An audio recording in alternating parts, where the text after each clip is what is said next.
Right now, our biggest barrier is Canada holds 24.1 million documents, and they won't release them. I have faced barriers to access to records.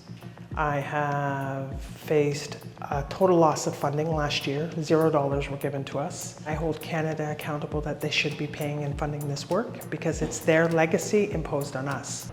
For over 150 years, the Canadian government and the church abducted around 150,000 Indigenous children and sent them to residential schools to eradicate their culture. TRT World traveled to Mohawk Institute, a residential school which housed students until 1971 and killed over 100 children. My mother, my grandmother, my great-grandmother, and my aunts are all survivors of the mush hole.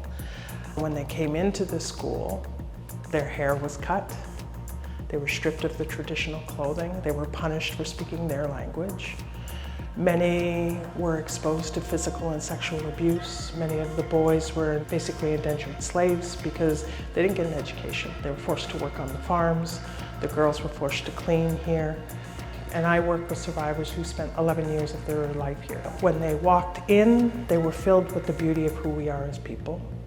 And when they left, they walked out with shame and hatred of self. Residential school system was the beginning of a path of wiping us off the planet. You know, they just wanted us gone. Here in Brantford, Ontario, we spoke to the Survivor Secretariat, an organization led by survivors and the children of survivors, who use a trauma-informed approach to find out what happened at Mohawk Institute. But they say the Canadian government has defunded their work and restricted access to essential archives. Canada has worked very hard to keep this history invisible. What records and documents tell us is who they were, where that child came from, that they had a family, they had a mom, they had a dad, they had grandparents, aunties and uncles. When we talk about bringing the children home, the work to get the records is so that I can then, when I talk to families, give them copies of the records and documents, because then you can remember someone into community. We are saying to Canada, the truth has to be told. Indigenous peoples make up around 5% of Canada's population.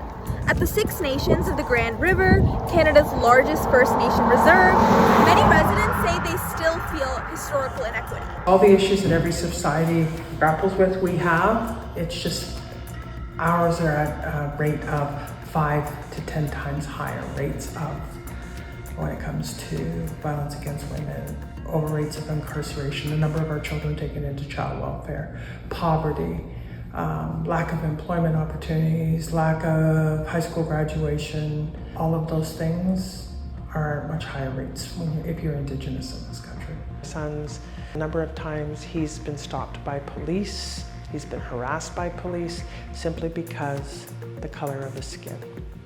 And he's brown-skinned, he's living in Canada in one of the most culturally diverse cities in this nation. And despite all that we say, Canada is still a place where racism exists. In 2015, the Truth and Reconciliation Commission of Canada claimed residential schools constituted cultural genocide and submitted 94 calls to actions to the government. However, 10 years later, the Liberals have only implemented 15 of those measures. Part of the reason I think it's dying away is denialism. It is people saying that, you know, they over-exaggerated, it wasn't that bad, they were saving us, they were educating us. And so I think part of the reason we're struggling is because of Canada's cutting the funding, they're feeding the denialist argument. And that's why I think the records and documents are so critical. Denialism cannot live in the space where truth is anchored.